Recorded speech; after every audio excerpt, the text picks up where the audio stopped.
In front of me is iPad 13 2026, and today I would like to show you how you can open any app as a window.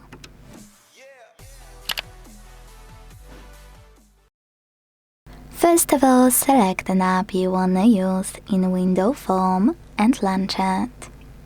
Then swipe down from the top of your screen like that and click on those three dots on the left. Then click on green icon on the right and wait. Now enjoy using your app in a window form.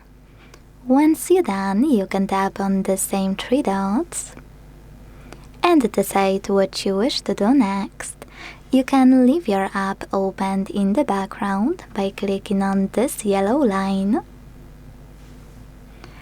You can close it completely by tapping on the red X, or you can open it in full screen view again by tapping on the green button on the right. Thanks so much for watching. If you enjoyed this video, leave a like, comment and subscribe. Bye!